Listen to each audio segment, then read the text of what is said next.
मनुस्मृति किसके खिलाफ है? जी। मनुस्मृति मुसलमानों के खिलाफ है, ईसाइयों के खिलाफ है, जैनों के खिलाफ है, सिखों के खिलाफ है, किसके खिलाफ है? हिंदुओं के खिलाफ है, हिंदू महिलाओं के खिलाफ है। क्या लिखा गया है मनुस्मृति में शूद्रों के लिए? कि शूद्र पढ़ नहीं लिख सकता है, पढ़ नहीं सकता है, धन संचय नहीं कर सकता है, कपड़े वो पहनेगा जो लाश पर से उतारे गए हों। जो मरा हुआ व्यक्ति है, जो कपड़ा पहनना है वो पहने हुए था, उसको उतार करके पहनेंगे। फटे पुराने कपड़े पहन सकते हैं, शिक्षा नहीं ले सकते आप। दोस्तों नमस्कार, न्यूज़ इंडिया 85 पे मैं हूं निगम जी और आज हमारे स्टूडियो में एक खास मेहमान हैं डॉक्टर स्वतंत्र, और मैं आज बात करने जा रहा हूं डॉक्टर स्वतंत्र से। और पहले तो सर आपका मेरे स्टूडियो में बहुत बहुत स्वागत है। बाबा साहब अम्बेडकर की जो थॉट थी मनुस्मृति को लेके और बाबू जगजीवन राम जी का जो थॉट था, उस दोनों के थॉट में क्या अंतर है और ये दोनों लोग मनुस्मृति को और ब्राह्मणवाद को किस तरीके से देखते थे? डॉक्टर अम्बेडकर ने 1927 में मनुस्मृति जलाया था जी। तो मनुस्मृति के जलाने के बाद डॉक्टर अम्बेडकर ने जो स्पीच दिए थे उसी को मैं कोट कर दूँगा। मैं अलग से कुछ नहीं कहूँगा, केवल उसी को मैं कोट कर रहा हूँ कि डॉक्टर अम्बेडकर ने उस समय मनुस्मृति को जलाते वक्त क्या कहा था। जी। तो उन्होंने कह रहे हैं कि मनुस्मृति को भस्म करना असीम साहस का काम था। जी। वो आज के वर्तमान समय में भी दिख रहा है, असीम साहस का काम था। मनुस्मृति को जलाना हिंदू धर्म के गढ़ पर ही प्रहार था। जी। हिंदू धर्म के गढ़ पर प्रहार था। और मनुस्मृति जलाए जाने की जो घटना है उसका महत्व अछूतों के इतिहास में वही है जो फ्रांस की राज्य क्रांति का था। जी। ना तो कोई अस्पृश्य हिंदुओं के मरे हुए जानवरों को की कोई मतलब खाल उतारेगा, ना तो उसे उठाएगा, और न ही सड़े गले मांस खाएगा। इन संकल्पों का दोहरा उद्देश्य था। एक तो यह था कि अस्पृश्यों का मान सम्मान और आत्म प्रतिष्ठा की भावना बढ़ाया जाए, दलितों के अंदर मान सम्मान और आत्म प्रतिष्ठा की भावना। क्योंकि देखिए डॉक्टर अम्बेडकर के तमाम राइटिंग एंड स्पीचेज में जो है सेल्फ रिस्पेक्ट और डिग्निटी को केंद्र में रखा गया है। डॉक्टर अम्बेडकर हमेशा आत्मसम्मान और स्वाभिमान की बात करते हैं, तो उन्होंने इस काम में भी सम्मान और स्वाभिमान को ढूंढने का प्रयास किया। देखिए अब दूसरा क्या कर रहे हैं, आगे कर रहे हैं कि दूसरा उद्देश्य यह था कि हिंदू समाज ये कर रहे हैं कि हिंदू समाज पे करारा प्रहार कर रहे हैं कि मनुस्मृति जलाने का हिंदू समाज, उसका दूसरा उद्देश्य यह था कि हिंदू समाज के ऊपर करारा प्रहार कर रहे हैं कि श्रम व्यवस्था, हिंदू समाज व्यवस्था जो है श्रम के विभाजन पर टिकी है। वह हिंदुओं के लिए स्वच्छ और सम्मानजनक धंधे आरक्षित करते हैं हिंदुओं के लिए जी। और अस्पृश्यों के लिए घटिया और घिनौने काम उनके मत्थे मढ़ देती है। इस प्रकार हिंदुओं, इसको सरल भाषा में ज़रा बताइए कि क्या कहना चाहते हैं आप? हिंदुओं का मतलब ये है कि जो वर्ण व्यवस्था में जो ऊपरी वर्ग पे, हाँ, जो ऊपरी पायदान में है, उनके लिए क्या था? उनके लिए सम्मानजनक जो बिजनेस था जी। यानी कि मान के चलिए कि अगर कंपनी है या सरकारी नौकरियों में उनके लोग ज़्यादा थे, पर जैसे नौकरियों में भी तमाम तरह के डिवाइडेशन है, ABC तरह की, मतलब तो हमारे मनुस्मृति में ये चीज़ें थी बाबा साहब। हाँ, पद सोपानात्मक व्यवस्था जो है, जो सीढ़ी दर सीढ़ी वाली व्यवस्था, तो पर आप ऊपरी लेवल पे जो जहाँ सम्मान से काम करने का मौका मिल रहा था उनको दिया जा रहा था। बाकी जो है कूड़ा साफ करने का या जो है कहने का मतलब जूता गाँटने का, मोची का जो काम है, ये सारे हमारे लोगों का था, जिसमें सम्मान तो आज भी नहीं मिलता है इन सब कामों में जी। और यही सारी चीज़ें, जिससे देखिए उदाहरण के तौर पे डॉक्टर अम्बेडकर कह भी रहे हैं हाँ। कि इस प्रकार हिंदुओं को यश का काम का जो काम वो कर रहे थे हाँ। तो उस काम में जो है इस प्रकार हिंदुओं को यश का भागी बनाती है और अस्पृश्यों को अपयश की ओर ढकेलती है, अपयश की ओर, हाँ, अपयश की ओर। और ये इसलिए यह संकल्प हिंदू समाज व्यवस्था की इस कुचेष्टा के विरुद्ध था और उसके ऊपर हमला था मनुस्मृति दहन दिवस कि मनुस्मृति में क्या लिखा गया। मनुस्मृति किसके खिलाफ है? मनुस्मृति मुसलमानों के खिलाफ है, ईसाइयों के खिलाफ है, जैनों के खिलाफ है, सिखों के खिलाफ है, किसके खिलाफ है? हिंदुओं के खिलाफ है, हिंदू महिलाओं के खिलाफ है। क्या लिखा गया है मनुस्मृति में शूद्रों के लिए? कि शूद्र पढ़ नहीं लिख सकता है, पढ़ नहीं सकता है, धन संचय नहीं कर सकता है, कपड़े वो पहनेगा जो लाश पर से उतारे गए हों। जो मरा हुआ व्यक्ति है, जो कपड़ा पहनना है वो पहने हुए था, उसको उतार करके पहनेंगे। फटे पुराने कपड़े पहन सकते हैं, शिक्षा नहीं ले सकते आप, उसके बाद जो है खाने के लिए जो है आप टूटे फूटे बर्तन में खाना खाएंगे। अगर आप आभूषण कुछ पहनना चाहेंगे तो ब्लैक मेटल यानी कि लोहे का बना हुआ आप पहन सकते हैं। ये है मनुस्मृति की व्यवस्था। तो जो संविधान लागू हुआ, संविधान तो मनुस्मृति के ऊपर समझ लीजिए एटम बम था जी। एटम बम था, उसकी सारी मान्यताओं तो एकदम निष्प्रभावी और शून्य कर दिया डर। तो आज भी जो दिलों में मनुस्मृति को लेकर ढूंढ रहे हैं जी। तो वो देख रहे हैं ना अमित शाह जी का अभियान किस तरह से वो दिल की बात जुबा पे आ ही गई। जो झंडे को नहीं जो हमारे तिरंगे को नहीं मानते, जो आरएसएस जो है 65 साल तक तिरंगों का। डॉक्टर साहब, मैं ये कहना चाहता हूँ कि देश को आज़ाद हुए 75 साल हो गए, भारत के संविधान से ये देश चलेगा, ठीक है, सबको संविधान जो है समानता का अधिकार दे दिया है, और 75 साल बाद मनुस्मृति पे भी चर्चा हो रहा है, बाबा साहब अम्बेडकर और धर्म पे चर्चा हो रहा है, तो कहीं से ना कहीं से वो कौन लोग हैं और अभी भी उनकी नीयत क्या है? देखिए, ये तो देश में अगर मनुस्मृति का जिक्र हो रहा है, चूँकि हमारे जो उस समय के जो इंटेलेक्चुअल्स थे, बहुत संविधान सभा में बहुत ही बुद्धिजीवी तबके के लोग थे, और उन लोगों ने इन सारी चीज़ों को तभी खारिज कर दिया। आज के समय में मनुस्मृति पे चर्चा हो रही है, ये बहुत आज के संदर्भ में कहा जाए तो बहुत ख़राब बातें हैं, क्योंकि ये देश आज एक तरफ मंगल ग्रह पे जाने की बात हो रही है, और वहीं दूसरी तरफ 2500-5000 साल पहले जो है के ग्रंथों पे चर्चा हो रही है, और उस पर भी समीक्षा के लिए तैयार नहीं है हमारे लोग। तो अब मनुस्मृति में क्या है, मनुस्मृति के दौर में हमारे लोगों की स्थिति कैसी थी, और आज के वर्तमान कहा जाता है कि मुंह तो पहले भी हमारा था जी, लेकिन अपनी इच्छा से खाने का अधिकार नहीं था। मुंह पहले भी हमारा था, लेकिन अपनी इच्छा से बोलने का अधिकार नहीं था। लेकिन आज सब कुछ मिल रहा है मान और सम्मान के साथ। तो इस रगों में जो है जब तक खून का एक कतरा दौड़ता रहेगा, तब तक हम उस परम पूज्य बाबा साहब के ऋणी रहेंगे। तो ये लोग जो है कहाँ ले जाना चाहते हैं इस समाज को, इस देश को? जो लोग मनुस्मृति के हिसाब से देश चलाना चाहते हैं, ये लोग चाहते क्या हैं आखिर में? इस पर क्या कहेंगे आप? देखिए, जो शुरू से ही वर्चस्ववादी रहे हैं, जो आज भी जो ऊपरी फ्लोर पे हैं, या कहने जाए तो जो सोपान में जो ऊपर पे है, वो नीचे आने के लिए तैयार नहीं है। उनके दिलों में आज भी जो है लोगों को फूट डाल करके और राज करने की नीति जो है आर्यों की ही नीति है।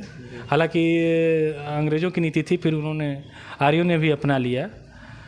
हमारे लोगों को तमाम जाति धर्म मजहब में बांट करके जो है ये राज कर रहे हैं, और नारा भी दे रहे हैं क्या, वसुधैव कुटुंब का नारा दे रहे हैं अपने ही भाई के साथ, कि तुम चमार हो, तुम तेली हो, तुम दुसात हो, कानू हो, कलवार हो। अब कह रहे हैं कि पूरा विश्व ही हमारा परिवार है। अपने भाई के साथ क्या कर रहे हो तुम, पहले ये देख लो जी।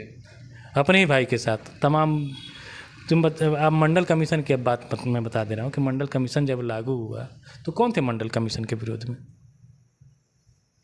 अगर तुम कह रहे वसुधैव कुटुंबकम, तो तुम्हारे भाई को अधिकार मिल रहा है, तुमको तकलीफ क्यों है? मंडल के विरोध में कमंडल क्यों आया? किसको तकलीफ थी?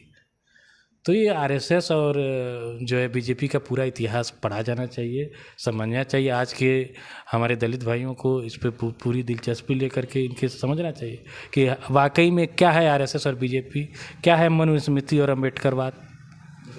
तो इस पर जो है गहन चर्चा होनी चाहिए, गहन अध्ययन होना चाहिए। फिलहाल बाबू जगजीवन राम ने जो है इस पर क्या कहा था मनुस्मृति के दान के ऊपर, और डॉक्टर अम्बेडकर के बारे में उन्होंने क्या विचार रखे थे। बहुत सारी वैचारिक मतभेद हो सकते हैं, लेकिन उन्होंने कहा था कि डॉक्टर अम्बेडकर भारतीय राजनीति के अग्रदूत हैं, भारतीय राजनीति के जो अग्रदूत हैं। और उन्होंने क्या कहा था उसको पढ़ के 84 का भाषण उन्होंने, मैं बता दे रहा हूँ कि जिस मनुस्मृति का एक बात और मैं कोट भी कर देना चाहता हूँ कि मनुस्मृति में बहुत सारी चीज़ें खराब लिखी गई, लेकिन एक चीज़ को कोट कर रहा हूँ, खास करके महिलाओं को लेकर के जो है उसमें लिखा है कि हिंदू महिलाओं के बारे में सबसे जो इम्पोर्टेंट रिस्ट्रिक्शन जो उसमें लगाए थे सेक्सुअलिटी को लेकर के, सेक्सुअलिटी को लेकर के बहुत इम्पोर्टेंस। और उसमें भी क्या था कि कोई भी अगर ब्राह्मण पुरुष जो है अगर शूद्र महिला के साथ संभोग करता है तो उसके ऊपर कम से कम सजा थी, लेकिन अगर वहीं शूद्र पुरुष जो है अगर किसी ब्राह्मण महिला के साथ अगर संभोग करता है तो उसको कड़ी से कड़ी सजा दी जाती थी। उसको लिखते हैं। जैसे हमको इतिहास में पढ़े भी हैं, तो तमाम सारी चीज़ों में पढ़ाया भी जाता है कि दलितों शोषितों का कोई इतिहास नहीं होता है। हमेशा जो इतिहास जो है रूलिंग एलिट लिखता है, रूलिंग क्लास जो लिखता है। तो लेकिन उस समय में वही जगजीवन राम जी कह रहे हैं बाबू कि हमारा इतिहास मिटा दिया गया है, हमारा इतिहास मिटा दिया गया है, पराजितों का इतिहास रहने नहीं दिया जाता। लेकिन आर्यों ने जो अपना इतिहास लिखा है उसी में हमारा इतिहास छिपा है। उनके इतिहास के पंक्तियों के बीच से हमारा इतिहास झांक रहा है, इतिहास के पंक्तियों के बीच से हमारा इतिहास झांक रहा है। मनु को कहना पड़ा कि अगर एक अस्पृश्य किसी ब्राह्मण लड़की से संभोग करे तो उसको कड़ी से कड़ी सजा देनी चाहिए। मनु ऐसा क्यों कह रहा है? वो इसलिए कह रहा है क्योंकि अस्पृश्यों की ओर आकृष्ट होने के कई उदाहरण मिले होंगे, उनकी महिलाओं के अस्पृश्यों के प्रति आकृष्ट होने के कई उदाहरण मिले होंगे। तो मनु ने कठिन दंड का, इसलिए मनु ने कठिन दंड का प्रावधान किया और साथ ही साथ हमारे पुरुषों के पौरुष का भी इतिहास लिख दिया, इतिहास लिख दिया। और क्या कर रहे हैं? और कह रहे हैं कि ध्यान से पढ़ो, कह रहे हैं कि पढ़ो पढ़ो और आके खोल करके पढ़ो जी। इक्के दुक्के अपराध के लिए इतनी कड़ी सज़ा नहीं दी जाती। वो रेगुलर हो गया होगा। वो आज के वर्तमान समय में कहाँ है प्योरिटी ऑफ ब्लड? कहीं है? दिख रहा है। तो उस समय रेगुलर हो गया होगा। तो वही कह रहे हैं कि इक्की दुक्की सज़ा के लिए इतनी कड़ी सज़ा नहीं दी जाती। सैकड़ों ऐसी घटनाएं घटी होंगी, तभी मनु महाराज ने अपने दंड विधान में ऐसी सज़ा का प्रावधान करना पड़ा, ऐसी सज़ा का प्रावधान करना पड़ा। अब हिंदू और हिंदू धर्म के बारे में बाबूजी के क्या राय हैं वो भी थोड़ा सा पढ़ देता हूँ, बहुत छोटे से कोट कर दे रहा हूँ। कह रहे हैं कि मैंने हिंदुओं से पूछा कि बताओ हिंदू किसको कहते हैं, हिंदू किसको कहते हैं? जो कि दिल्ली के अंदर विराट हिंदू समाज का जोरदार प्रदर्शन हुआ। कुछ संयोजकों ने मेरे घर आकर आग्रह किया कि मैं भी उस सभा में जाऊं। उनके अनुरोध को मैंने अस्वीकार कर दिया, नहीं गए। कहे कि तमाम धर्माचार्य धर्मगुरु आपके हैं, मैं वहाँ जा कर के क्या करूँ। तो उन्होंने जाने से अस्वीकार कर दिया। तो तभी भी लोग माने नहीं, तो उन्होंने कहा कि ऐसा है कि कुछ अपने जो है संदेश ही लिख के भेज दीजिए। तो उन्होंने एक प्रश्न किया कि बताओ हिंदू किसे कहते हैं, और ऐसी भाषा में बताना कि सड़कों की सफाई करने वाला एक वाल्मीकि भाई भी उसको समझ सके जी, वाल्मीकि भाई भी समझ सके। उस समय उस कार्यक्रम की अध्यक्षता कर रहे थे कर्ण सिंह, दिल्ली के अंदर जो कार्यक्रम आयोजित हो रहा था। तो उन्होंने जो है एक इदम सर्वम जो उपनिषद का वाक्य है, इदम सर्वम हाँ, उपनिषद का एक दार्शनिक वाक्य है। इसका मतलब भी मैं अभी थोड़ी देर में बता देता हूँ, लेकिन अभी मैं इसको कोट कर रहा हूँ। तो वो कह रहे हैं कि इस दार्शनिक वाक्य को कितने लोग समझे होंगे मुझे नहीं पता जी, मुझे नहीं पता। मैं तो चाहता हूँ कि ऐसी हिंदू धर्म की ऐसी परिभाषा दी जाए कि सड़क पर जूते गांठने वाला भी व्यक्ति को समझ में आए कि हिंदू किसे कहते हैं, हिंदू किसे कहते हैं। वो कह रहे हैं कि ये हिंदू और हिंदू धर्म बंधनहीन है, कायदा विहीन है। यहाँ तो मन में जो आए करो, लेकिन मन में जो आए करो, जो मन में आए कह दो। और ये भी कह रहे हैं कि लेकिन अगर कह दो कि हम हिंदू हैं तो हिंदू हो जाएंगे। मैं मेरी बहन से शादी करो तब ठीक, चचेरी बहन से शादी करो तब ठीक, भांजी से शादी करो तब ठीक, इन सब को कन्या तुल समझो तब भी ठीक, शाकाहारी रहो तब भी ठीक, मांसाहारी रहो तब भी ठीक, मूर्ति पूजा करो तब भी ठीक, मूर्ति खंडन करो तब भी ठीक, आर्य समाजी रहो तभी ठीक, सनातनी रहो तभी ठीक, शिव जी को जल चढ़ाओ तभी ठीक, न चढ़ाओ तब भी ठीक जी। कहने का मतलब ये है कि हिंदू में चारवाक भी आता है और राहुल संस्कृतायन में आता है। तो समझना पड़ेगा ना हिंदू धर्म की परिभाषा को जी, कि क्या है, क्या बंधन है, क्या रिस्ट्रिक्शन, क्या आपके नियम कानून है। जिसको भी आप देख रहे हैं, अब अम्बेडकर का जो हिंदूकरण करने में लोग लगे, हिंदूकरण करने में लगे हुए हैं। जो सारी की सारी फिलासफी जो है, सारी की सारी जो फिलासफी अम्बेडकर के खिलाफ आ रही है आरएसएस की, आज आरएसएस भी हिंदू को अम्बेडकर लगाए हुए। आखिर जो दिलों की बात थी वो आई गई। फिलहाल देखिए वो क्या कर रहे हैं बाबूजी धर्म के बारे में। हिंदू धर्म में हमारा कोई अधिकार नहीं जी। हम सेवाओं से वंचित हैं, हमको मंदिर नहीं जाने दिया जाता। वो कह रहे हैं कि हमको मंदिर नहीं जाने दिया जाता, हमारी दिलचस्पी भी नहीं है मंदिर जाने में जी।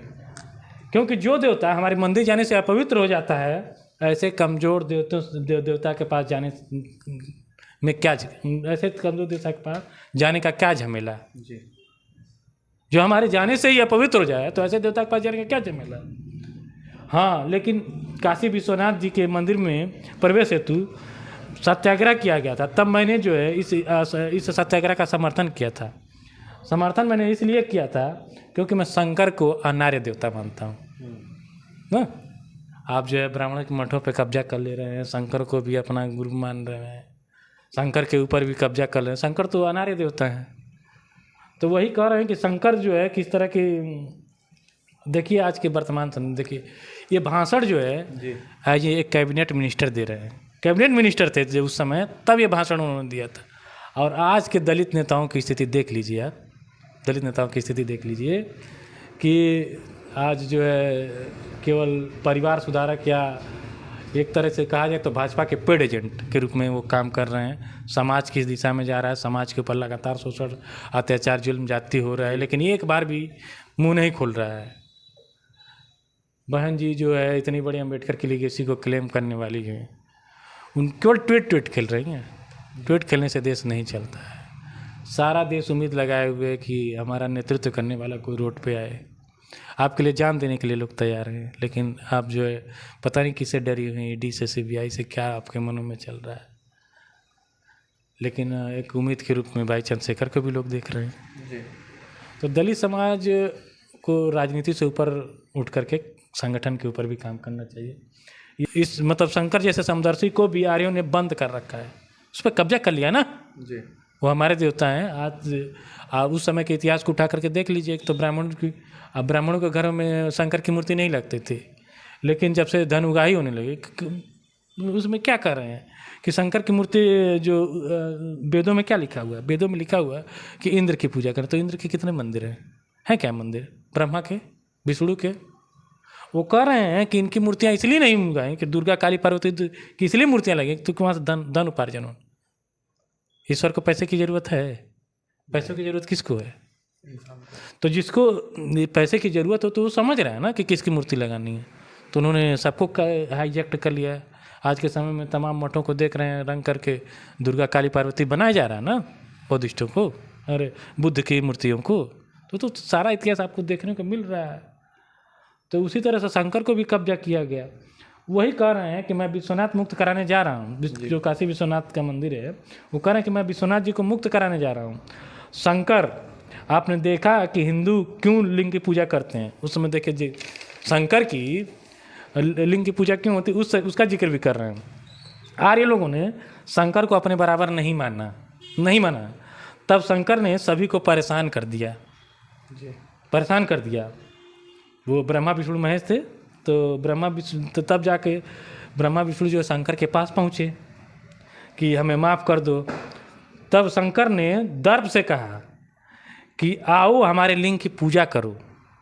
इसलिए लिंग की पूजा होने लगी, शंकर के लिंग की पूजा। मंदिरों में कुल देवताओं की मूर्तियां स्थापित की जाती हैं, लेकिन शिवालयों में शंकर की सिर्फ लिंग की पूजा होती है, शिवलिंग ही स्थापित होता है। वो हमारे देवता हैं। मैं तो कह रहा था कि सबको मुक्त कराना है, लेकिन देवताओं को भी मुक्त कराना होगा। तो ये जो है जगजीवन बाबू के भाषण हैं और मनुस्मृति को लेकर के क्या सोच रहे हैं, ये सारा चीज़ आपके सामने ही है जी। वैसे इन सारे शब्दों में बहुत सारे लोगों की भावना भी याद हो जाती है, तो मैं डरता नहीं, किसी की भावना का हमने ठेका नहीं ले रखा है। जो लिखा है ये डॉक्टर अम्बेडकर के राइटिंग स्पीच से, ये बाबू जगजीवन राम के थे, वही मैंने पढ़ के सुना है। मैंने अपनी तरफ से कोई कुछ नहीं कहा। तो हमारे साथ डॉक्टर सर जुड़े थे और जो भी आपने सुना बाबा साहब अम्बेडकर और बाबू जगजीवन राम के जी के कोट थे और उन्होंने बड़ी बेबाक तरीके से आप तक पहुंचाया। और इस चीज़ों को आप भी पढ़िए और सुनिए और देखिए कि उन लोगों ने उस समय मनुस्मृति को लेके कैसे विचार दिए, हिंदू धर्म को लेके कैसे विचार दिए और क्या उन्होंने समाज को संदेश दिया। नमस्कार, न्यूज़ इंडिया 85 पे जी। एक शब्द करना, डॉक्टर अंबेडकर ने कहा था कि हिंदू धर्म जातियों का समुच्चय है जी। अगर वर्ण व्यवस्था और जाति व्यवस्था को ख़त्म कर दिया तो हिंदू धर्म धराशायी हो जाएगा। हिंदू धर्म जातियों के समुच्चय के अलावा कुछ नहीं, और जातियां जो हैं वो एंटी नेशनल हैं। और हम अंबेडकर को मानने वाले लोग हैं, लेकिन अंबेडकर को मानते हैं लेकिन अंबेडकर की नहीं मानते। अंबेडकर ने अपने जीवन के अंतिम दौर में जो है राजनीति में सबसे संन्यास ले लिया, और वो कहे थे कि ये देश को बौद्ध, उन्होंने कहा था, और लोग मानते भी कि डॉक्टर अंबेडकर का 10 साल और जिंदा रहे होते तो देश बौद्ध में हो गया होता। तो डॉक्टर अंबेडकर की मानने वाले लोगों से मैं ये कहना, मेरा एक सुझाव है कि डॉक्टर अंबेडकर ने जो रास्ता दिखाया था बौद्धिज़्म का, उस पर भी एक बार सोचने और समझने की ज़रूरत है। जय भीम। ठीक है सर।